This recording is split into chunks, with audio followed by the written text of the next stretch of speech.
मेरा बचपन गया हम मुरुड जंजीरा में, मुसलमान मियाँ अहमद के घर में हम रहते तो मुझे मालूम ही नहीं हिंदू मुसलमान में फ़र्क क्या होता है। ऐसा तो होता हूँ। मुझे नसीर ने बात बताई है कि नसीर वाला रोल वो मुझे देना चाहता था, नसीर ने मेरा नाम सजेस्ट किया था, तो पांडे ने कहा नहीं यार वो कहीं मार खाना पड़ेगा तो मैं नहीं मिलूँगा। तो मैं बाद में मैं पांडे को मिला हाल में, तो मैंने कहा ऐसे मत कर यार, मतलब थोड़ा गुस्सैल हूँ लेकिन मैं पागल नहीं हूँ यार। ये पर्टिकुलर जो सीन कर रहे थे उस वक्त तबीयत ठीक नहीं थी, मैं अस्पताल में था और मेहुल कुमार ने तकरीबन 1-2-3 हज़ार का ऑडियंस बुलाया था। अब मैं ना आऊँ वहाँ जाऊँ तो इतना पेमेंट करना पड़ता, और एक तो कैमरा चलते रहना चाहिए, तो मैगजीन्स तैयार रखना। मुझे मालूम नहीं मैं क्या बोलने वाला हूँ। आ गए मेरे मौत का तमाशा देखने। अब मुझे लटका देंगे, जुबान ऐसे बाहर आएगी, आंखें बाहर आएगी और यहीं लटकता रहूँगा। फिर मेरा भाई मुझे नीचे उतारेगा, आप चर्चा करते हुए चले जाओगे, खाना खाओगे और फिर से सो जाओगे। तुम्हारी यही नामर्दानगी बुज़दिली एक दिन इसी देश के मौत का तमाशा इसी खामोशी से देखे। कुछ नहीं कहना चाहता तुम्हें, बस हो गया। वजूद एक फिल्म थी जिसमें माधुरी के लिए मैं एक तरफा माधुरी से प्यार करता हूँ।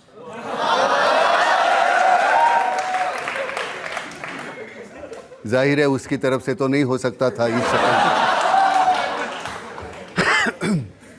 मैं एक्टर हूँ, उसमें डायरेक्टर हूँ नाटक का, और वो सोचता है कि माधुरी है वहाँ, और वो सोचते हुए वो कहता है। माधुरी के लिए कहा था तो आज तक भुलाने में कैसे बताऊं मैं तुम्हें, मेरे लिए तुम कौन हो, कैसे बताऊं मैं तुम्हें। तुम धड़कनों का गीत हो, जीवन का तुम संगीत, तुम बंदगी, तुम रोशनी, तुम ताजगी, हर खुशी प्यार हो, प्रीत हो, मनमीत ख्वाबों में तुम हो मेरी हर बात में। ना भी तुम, मेरे लिए खोना भी तुम, मेरे लिए हंसना भी तुम, मेरे लिए रोना भी तुम, और जब तुम बिन तो मैं कुछ भी नहीं। तुम्हारा रूप है ये जिंदगी की धूप है, चंदन से तरशा है बदन, बहती है जिसमें एक अगन। होठों में कलियां खिल गई, आंखों को झीलें मिल गई, चेहरे में सिमटी चांदनी, आवाज में है रागिनी। शीशे के जैसा अंग है, फूलों के जैसा रंग है, नदियों के जैसी चाल है, क्या हुस्न है, क्या हाल है। ये जिस्म की रंगीनियां जैसे हजारों तितलियां, बाहों की ये गोलाइयां, आंचल में ये परछाइयां, ये नगरियां हैं ख्वाब की। कैसे बताऊं मैं तुम्हें हालत दिले बेताब की, कैसे बताऊं मैं तुम्हें, कैसे बताऊं। मेरे लिए तुम धर्म हो, ईमान हो, तुम ही इबादत हो मेरी, तुम ही तो चाहत हो मेरी, तुम ही मेरा अरमान हो। तकता हूं मैं हर पल जिसे, तुम ही तो वो तस्वीर हो, तुम ही मेरी तकदीर हो, तुम ही सितारा हो मेरा, तुम ही नजारा हो मेरा। मन में मेरे हो तुम, जैसे मुझे घेरे हो तुम। पूरब में तुम, पश्चिम में तुम, उत्तर में तुम, दक्षिण में तुम, साथ में तुम, हर छिन में तुम। मेरे लिए रास्ता भी तुम, मेरे लिए मंजिल भी तुम, मेरे लिए सागर भी तुम, मेरे लिए साहिल भी तुम। मैं जानता बस तुमको हूं, मैं मानता बस तुमको हूं, तुम ही मेरी पहचान हो। कैसे बताऊं मैं तुम्हें, देवी हो तुम मेरे लिए भगवान हो। कि उसकी जो लय है, छंद है, उसकी वजह से 25 साल पहले, 20 साल पहले जो लिखा हुआ है वो जहन से निकलता नहीं। किसी मैंने प्रकाश को डांटा, ऐसे मनगढ़ंत कुछ भी आरोप लगाते हैं। 20 साल से ऐसे आरोप लगाते हुए आए हैं। पहला नेशनल अवार्ड वहाँ मिला था, सर पिटने के बाद। इतना मुझे लगता है कि वो एक परफॉर्मेंस, कुछ बातें, कुछ फिल्में ऐसी होती है कि हो जाती है, वहाँ तुम कुछ करते नहीं, अगर रिएक्शन हो जाती है। अगर कोई एक्टर कहता है कि ये मैंने किया, तो मुझे नहीं लगता वो सही है, क्योंकि उसके लिए बहुत सी बातें निर्भर होती है कि जब हो जाता है तब जाके मज़ा आता है। नहीं तो मैंने किया, ऐसे नहीं होता। मैं पहले ही लिख के रखा था, तो उसके बाद जाके सिर्फ करना है तो बड़ी आसानी होती है। हाँ, ये बात ज़रूर है कि पहले 14 महीने हम वो भाषा सीख रहे थे। एक मेरा काम किया था, उसकी माँ और बाप दोनों डेफ, डम और डेफ। क्या वो ये कह रही है, वो बीच में उनके साथ इतना बुरा लगता था कि माँ और बाप दोनों गूंगे हैं और ये बच्चा वो कम्युनिकेट करता है लोगों के साथ। जल गया, फिर 1 साल तक मैं शूटिंग नहीं कर पाया। मैं 60 दिन अस्पताल में था। एक वो जो झूले पे जो है, नहीं प्रॉब्लम वो है, एक्टिंग तो है ही, लेकिन वो झूला है, इस तरह कूदा और झूले पे बोतलें फेंकी थी वहाँ, तो वो कांच थे और वहाँ से उस तरफ से वो जाके चिल्ला रहा था, नाना आर यू ओके? तो मैंने अपनी तरफ देख गई थी, तो मैंने कहा no I am not okay. तो फिर जाके बुझाया, फिर वहाँ डॉक्टर थे, इमीडिएट काट के फिर बाद में नानावटी में अस्पताल में गए। फिर काफ़ी ये कुछ था ही नहीं, सब निकल गया था, ग्लव्स जैसे निकलते हैं वैसे जलते ही रहते हैं यार। ये सच्ची आग से नहीं तो ये ऐसी जो चल रहा है हमारे इर्द गिर्द, इर्द गिर्द गड़ता है, उससे बड़ी कोफ्त होती है, तकलीफ होती है।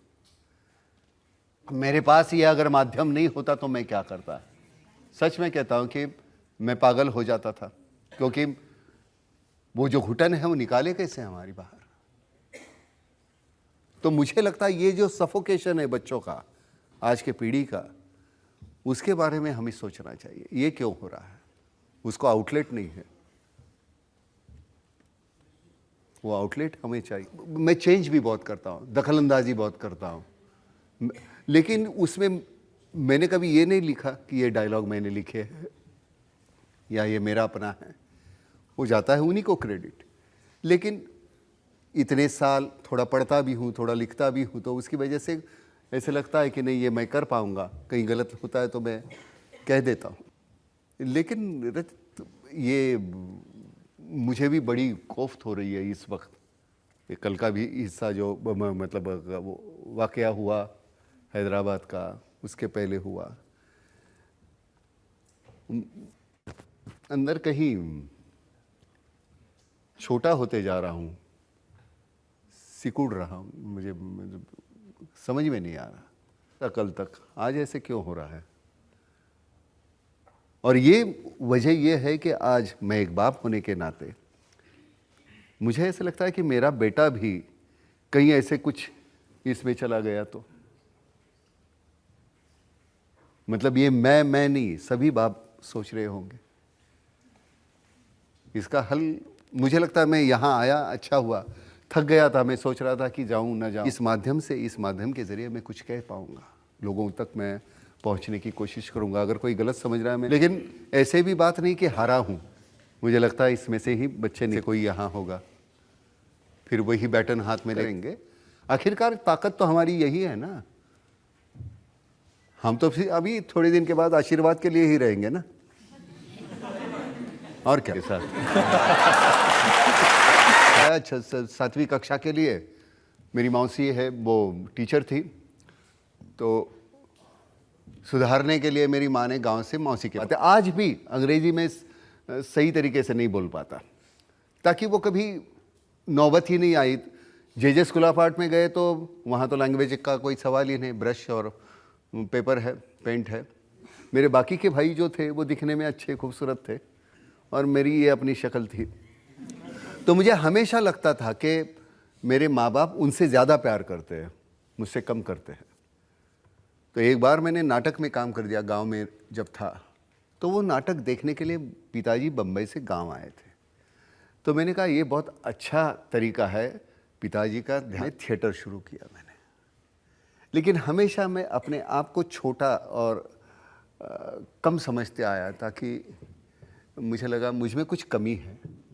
और फिर थिएटर के बाद मैं इनसे अलग, अब मैं वो वहाँ बैठे मैं यहाँ हूँ, तो ये मेरी जागीर रहती थी, मुझे देखने आए हैं, तो मैं बड़ा खुश होता था। बिजनेस था हमारे पिताजी का, वो चौपट हो गया और फिर 13 साल की उम्र में हम नौकरी करने लगे। 16 किलोमीटर, 35 रुपया महीना और एक वक्त का खाना। लेकिन मुझे लगता है उन दिनों ने जो सिखाया वो मैं कहीं नहीं सीख पाता। उस वक्त ने जो सिखाया, कहाँ मिलेगा सीखने को? कौन सी पाठशाला है ऐसी? कर रहा था, स्मिता पाटिल की वजह से मैं फिल्म में आया। उसने ज़बरदस्ती मुझे, नाना तू फिल्म में आ जा। मैंने कहा मुझे नहीं करना, मैं I am happy with theatre. जैसे दिखते हो वो रहेगा 1 मिनट 2 मिनट, 2 मिनट के बाद आप क्या करते हो।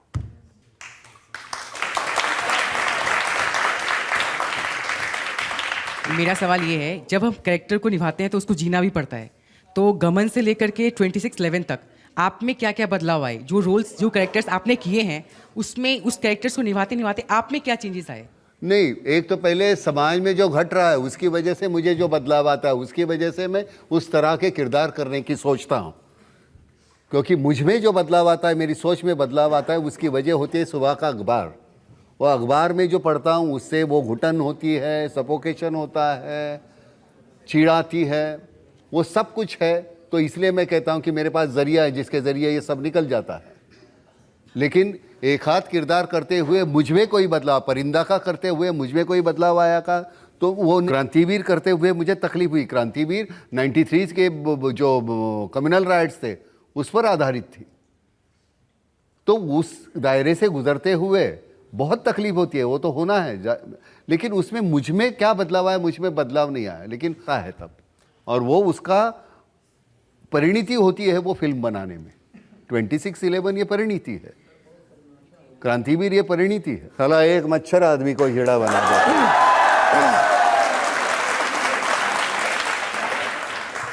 क्या करे साला, एक मच्छर आदमी को हीड़ा बना देता। सुबह घर से निकलो, भीड़ का हिस्सा बनो, शाम को घर जाओ, दारू पियो, बच्चे पैदा करो, सुबह तलक फिर एक बार मर जाओ। क्योंकि अंदर का इंसान मर चुका है, जीने के लिए घिनौने समझौते कर चुका है। क्या करे साला, एक मच्छर आदमी को हिजड़ा बना देता है। अनफॉर्चुनेटली जो पहली 2 लाइनें हैं लोगों ने ध्यान में रखी, लेकिन उसकी जो आगे की पंक्तियां थी बहुत अच्छी लिखी थी। कविता समीर ने लिखी थी, बहुत अच्छी लिखी है। इंसान मर चुका है, जीने के लिए घिनौने समझौते कर चुका है। क्या करे साला, एक मच्छर आदमी। बहुत अच्छा लिखा। हाँ, मतलब रिहर्सल को एक्ट्रेस ना आए तो दीवारों से ही बात करनी पड़ती है, वहाँ है ऐसे सोच के। भाई एक्टर हूँ, फैन तो चाहिए ना। फैन के सिवा तब ये कहा था कि फिल्म पूरी नहीं होगी, लेकिन मैं आपको कह दूँ, राज साहब इतने बेहतरीन इंसान थे। मतलब उनके बारे में लोग कहते थे कुछ और, इतना बेहतरीन इंसान, कमाल का। मतलब ये सुन के हैरान हो जाएंगे, वो घर से डिब्बा लाते थे स्वीट का। नाना आ जाओ, अंदर बैठ के, वो जैसे बच्चे को कैसे अपने दे वैसे कहते। उनका एक बाहर का रूप अलग था और वो अंदरूनी बहुत अलग थे। Very nice human being. मतलब मैं कहता था कि वो हमारे डांस डायरेक्टर कोई रहते थे कि नाना जी ये ऐसे स्टेप ले लिए हैं, नाना ये ऐसे करना है। मैंने कहा यार तू गाना चला, मैं नाचना शुरू करूँगा, एक टेक में जितना लेना है ले, क्योंकि दोबारा मैं वैसे ही नहीं कर पाऊँगा। तो मुझे ही मालूम नहीं मैं क्या कर रहा हूँ। बेहतरीन मल्हार, बहुत ही बेहतरीन नाचता, बहुत। वो बड़ा भारी है यार, उसका पैर गिर जाए मेरे पैरों पे ना, अभी बहुत भारी हो गया वो। बहुत अच्छा है वो बच्चा, शायद आगे चल के अच्छी फिल्में करेगा, देखते हैं। फिलहाल तो खुश है। वो तो एनसाइक्लोपीडिया है ये फिल्मों में काम। अब लोगों को राय देने दे तेरे काम पे, करते हो तो पता चलता है कि क्या सही है क्या गलत है। गया, मैंने कहा अनशन मत करो, आपकी तबीयत ठीक नहीं है। तो हाँ, उनकी तबीयत उस वक्त ठीक नहीं थी, तो मैंने कहा अगर ना करे तो बेहतर होगा, क्योंकि आप जैसे लोग चाहिए जो प्रश्न उठाएंगे, समाज के लिए आपकी ज़रूरत है। हम पवार जी मेरे अच्छे, पहचानता हूँ मैं उन्हें। सोनिया जी से मेरी अच्छी दोस्ती है। आप जिनका भी नाम लो, उनके साथ, सभी के साथ अच्छे ताल्लुकात है। वजह यह है कि आज तक उन्हीं के किसी के पास कुछ मांगा नहीं मैंने। जिस दिन आप कुछ मांगो उस दिन दोस्ती ख़त्म हो जाती है। मैंने हमेशा कहा है, मैंने ना तो कोई, एक तो मुझे अव्वल कोई हक ही नहीं बनता कि मैं महाराष्ट्रियन हूँ या बिहारी हूँ या दिल्ली का हूँ, क्योंकि मैं कलाकार हूँ, सभी जगह से मेरे रोटी का टुकड़ा आता है, तो मुझे हक नहीं बनता। मैं सिर्फ कलाकार हूँ। तो मुझे रोटी कमाने का कहीं भी जाके हक है, वैसे किसी को भी है। मेरी रोटी बिहार से भी आती है ना। सिर्फ एक है कि मैं जहां जाता हूं वहां के नीति नियम मुझे पालने चाहिए। तो निन्न ಹೆಸರೇ ಏನು ये मैं बोलता हूं, वहां की भाषा में सीखने का प्रयास करता हूं। मैं पंजाब जाऊँगा, वो मेरे नाल पंजाबी विच गल कर रहे नहीं है, लेकिन वहाँ की भाषा सीखो तो बहुत आसानी हो जाती है कम्युनिकेट कर। नाना तो आपकी ऐसा आपने पूछा तो भी मुझे मेरी भाषा में मुझसे कम्युनिकेट करने की कोशिश की।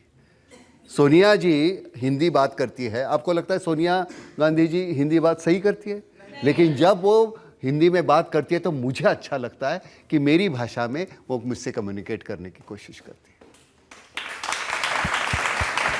ये बिहार तेरा नहीं है, बिहार मेरा भी है। थोड़ा सा रुमानी हो जाए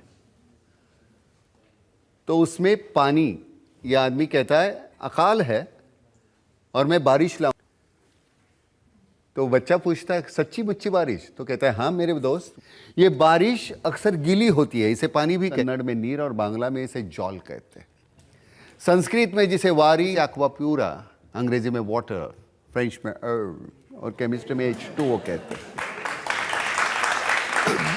ये पानी जब आंख से ढलता है तो आंसू कहलाता है, लेकिन चेहरे पे चढ़ जाए तो रुबाब बन जाता है। कोई शर्म से पानी पानी हो जाता है, और कभी कभी ये पानी सरकारी फाइलों में अपने कुएं समेत चोरी हो जाता है।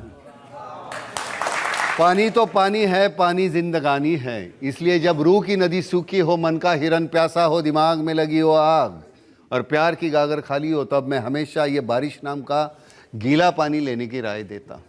मेरी मानिए तो ये बारिश, इससे कम में कोई दे तो चोर की सजा हो, मेरी आपकी जूती सिर पर मेरी बारिश खरीदिए।